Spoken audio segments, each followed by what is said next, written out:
Our world today, very many Samaritans. I'm talking about individuals who will step outside of themselves and help others regardless of the risk to themselves. One such story, however, true to life, does come to us from an event that happened in 1994. The city is Los Angeles, California. And there is a fellow who is hyped up on cocaine, if that's the right word. He has an encounter with police. The police are unable to control him and savagely beat him. It's all caught on tape. Well, a trial ensues. The police officers have been brought up on charges of brutality, excessive in apprehending a suspect. Their trial resulted for all the officers involved. There were 6 of them. Verdict, and all of them, they set neighborhoods on fire, looted stores.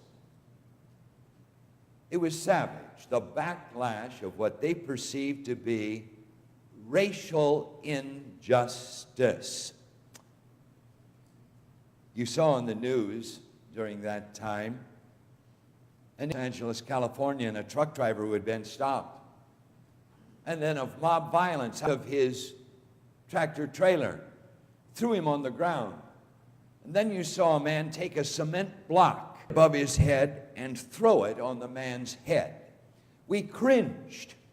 Other blacks looted his pants pockets, took his wallet and identification. But there were Samaritans. They became our eyes, hearts for America. They saw this fellow, picked him up, took him in their vehicle, drove him to a hospital, cared for him. 2 black individuals who cared for a white man lying in a street bleeding to death. Interviewed afterwards, I was amazed and I was heartened by what the black fellow said. Asked, why did you do it? Why did you risk yourself? He said, I did so because I saw a need and I had to respond. I wonder if we could say that as Christians. There are needs all around us. Do we see the needs that are there, and are we willing to step forward and respond in some small dimension? The severest indictment of the church today is that we're insular. Oh, we care about our own, sort of. I mean, come on, we send birthday cards and get well cards, and maybe we call each other if there's a need. Why, we might even offer to help or prepare a meal. But that's our social. And we call it the church. Those people outside the church don't see us as a church. They don't see us as a church that's willing to invest in others, that's willing to risk. They see of us as sort of an exclusive club wherein they are not welcome. I think Pope Francis is going to change the world's perception of Christianity. He's going to put on robes that speak of servanthood, and he's going to risk himself for humankind. Shakespeare said, look shines a good deed in a naughty world. Robert Louis Stevenson grew up in Edinburgh, Scotland, and when he was a young lad, he used to enjoy watching the lamp lighters in the evening.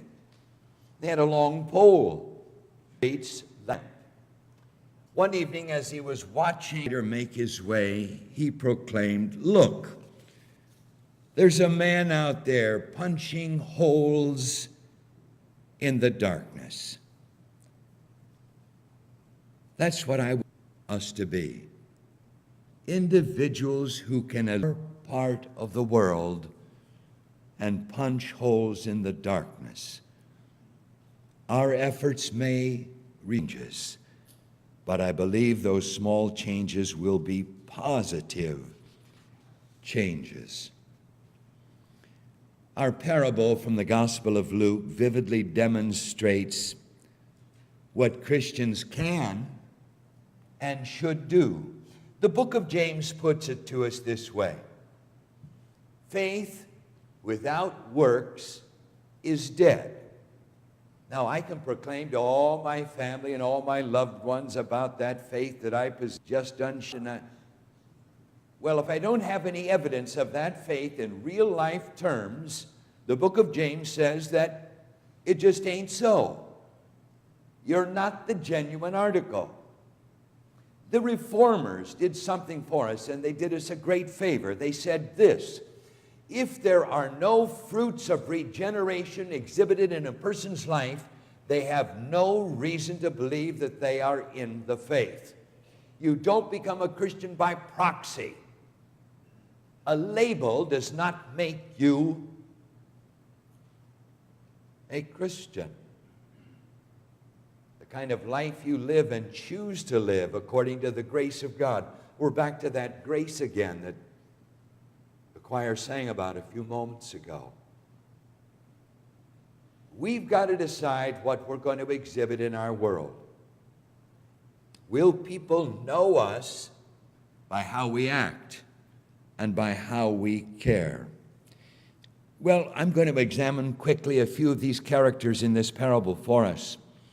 And I want personal life where you are now, not where you intend to be next week, because you're going to be growing in your faith. What characters would you most likely be aligned with today?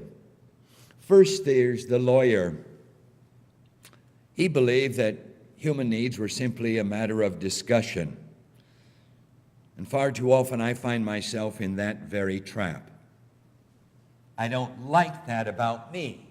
I'm willing to discuss all the problems of society and how it's going downhill and how our legislators ought to do something, and I do nothing about it. I have on my desk, if you walk in there, a list of our 100 senators in the United States of America today and all their email addresses. I made a resolve that I'm going to start writing them about how I feel, because I'm a citizen and I'm a Christian, and I want them to start thinking and I want them to start acting as men and women of courage, of backbone. Start acting like statesmen instead of politicians. That's my resolve. Now, next week, you're going to ask me, did you do it? And I hope I'm going to be able to say, yes, I did it. If I didn't, then shame on me. I'm just blowing hot air. There's enough of that.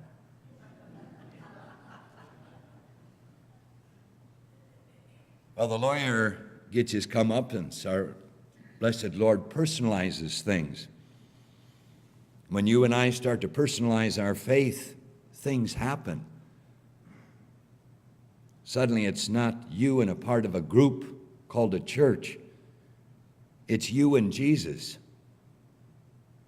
Boy, there's a different concept. There's a different feeling. It isn't who I impress on Sunday morning. It's who I'm willing to bow before. Say, Lord, be merciful to me, a sinner. And then have that grace, oh, there it comes again, that grace flooding in and saying, oh, don't worry, you're a child of mine. I'm going to lift you up. I'm going to give you strength that heretofore you didn't have. What about the character of the thieves? We don't think of them very often, but they saw this individual as a man to exploit, to use for their own personal gain. We have many in our society that do the very same thing. And some of them do it in the name of free enterprise, whatever the marketplace will bear. We have people that are desperately poor that are working for minimum wage, and they're working very hard indeed. And then employers feel that they can cheat them out of the hours for which they have worked. We hear of sex trade in the United States of America. Young girls brought from El Salvador, Guatemala, Mexico, and are being used in houses of prostitution here. Oh, they came with a promise that they would be housemaids, that they would make a decent living, that they would have enough to send back to their families. And they're entrapped. Exploitation. We're stealing the dignity of others. Young men and women, any boy or any woman who uses the excuse to have sex with you because they love you and you've got to prove it to them, they're using you. Why don't you simply say to you, and you have enough sense to say, I'm selling myself for an emotion that's only temporary, but I've got a higher calling. I'm not going to do it. I'm not going to do it because I'm a child of the King, and he's got something special in mind for me. How about the religious people of the day, the priests that came by, couldn't be bothered? Sometimes, and I think this is true as I look back on my ministry, if the professors in seminary had told us honestly how much time in the church would be consumed with minutiae, I'm not sure how many men and women would have gone into the ministry. The intent was to help, to serve, not deal with church budgets, not deal with day-to-day operations that in the long run don't really matter. The church will run itself. The longing to get out there and count for something, it's still tucked away within me. And that drumbeat of love is getting louder and louder in my ears. Some people call it renewal. I think it's the hand of God. What are we going to do as people? How are we going to make our lives count for something and say that we changed our corner of the world? Poverty. Do you know that the SNAP program is going to be cut severely? That's food stamps, as you and I used to know it. Some say good. Let it go. It's in the House right now. The Department of Agriculture has a lot to do with that. Coming from the Midwest, I sort of keep up on the Department of Agriculture. Some people need those food stamps, others don't. They've exploited the system and they use it to their own ends. Yes, there ought to be reforms.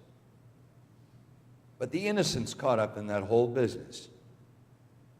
Mom and dad who can take a SNAP card, use it for pornography, use it for booze, and the little children in the household don't have adequate food and nourishment. There's something terribly wrong with that. We've got to address it. Think of world poverty. What if I told you that tomorrow the headlines of the paper would read this: 300 jumbo jets crashed in a single day and there were no survivors. Wow. Boy, that'd get your attention, wouldn't it? The next day, the same headlines. 300 jumbo jets crashed again. No survivors. The next day, the next day, the next day, the same headline for an entire year. Well, that'd get your attention, wouldn't it? Or would it? You know what the tally on the death toll would be with 300 jumbo jets crashing every day for an entire year? That would be 40 million people dead. That's how many people in our world die of starvation. And most of us are probably sitting here today wondering what we're going to have for lunch.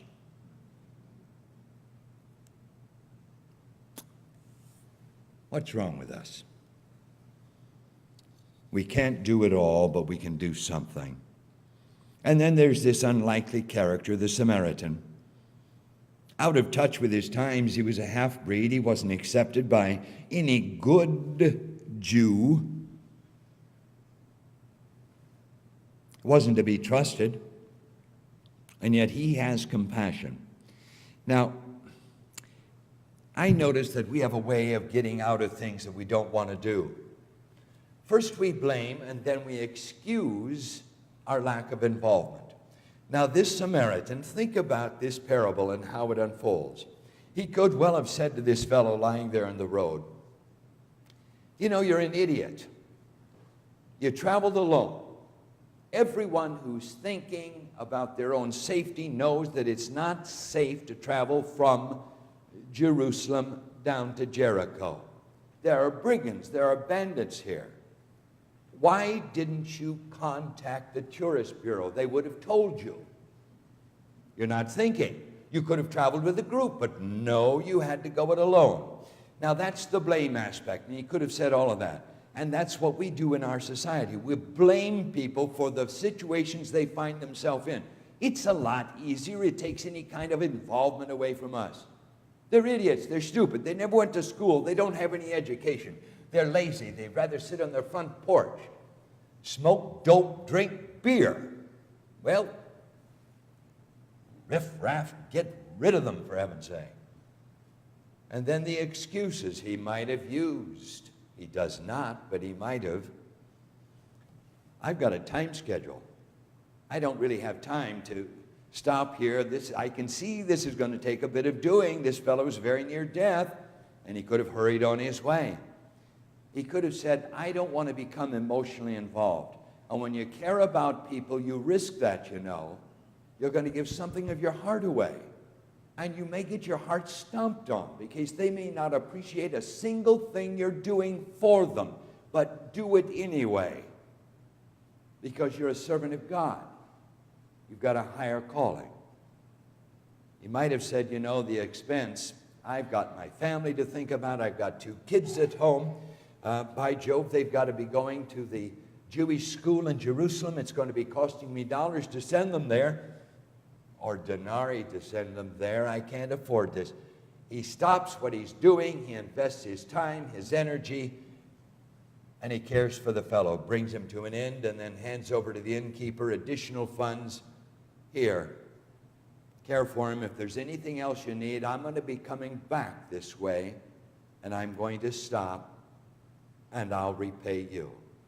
If you travel that road from Jerusalem to Jericho today, you'll find that there is what is called a Samaritan Inn, a reminder to step outside of ourselves. I'm thinking about a fellow who's 15 years old. He's a boy from Missouri. Had flu-like symptoms for days. His temperature was running 103 to 105 degrees. His mother couldn't seem to figure out what could possibly be wrong with him. She thought a bad case of the flu. He didn't improve. Took him to the doctor. The doctor said, I can't handle this. Take him to St. Louis immediately. Let's get a handle on this. They did. Discovered that this 15-year-old boy has acute leukemia. Not a good prognosis. The doctors said we will begin a regimen of chemotherapy immediately. It's probably going to last about 3 years. The side effects are going to be severe. You're going to lose your hair. You're going to become bloated. You will feel like death warmed over, but it's the only way to save your life. Do you understand, Douglas? Yes, I understand. He understood, but his human spirit crashed, fell into a deep, dark depression, confined in a hospital in St. Louis. His aunt, wanting to cheer him up, calls up a florist in St. Louis and said, would you send a bouquet to my nephew Douglas in room such and such? He's got leukemia and he's terribly depressed. I want to cheer him up. The florist took the order. The flowers were delivered. Douglas got the flowers in his room, and he read the card from his aunt, and he smiled. She always was loving. She always was caring. Then he saw another card, and he opened it, and he looked. And the card said this: Douglas, I took your order. I work at Brick's Florist. I had leukemia when I was 7 years of age, and now I'm 22 years old. good luck. My heart goes out to you, sincerely, Lord Bradley. Suddenly, his face lit up and his attitude began to change. Now think of that. Douglas is in one of the finest hospitals in St. Louis, Missouri. It took one florist, a 22-year-old gal, take the time to write a card to a boy who has leukemia, a card that changed his attitude. Do we really want to change the attitude of our friends, of our neighbors? That's the great question for all of us. I'm going to conclude quickly with this, and it's not my own. The name of the church is St. Paul and Mission, and it's entitled simply, "More." I will participate. I will practice. I will do more than I will do more than forgive. I will love. Savior Jesus, for it is in his name that we ask it. Amen.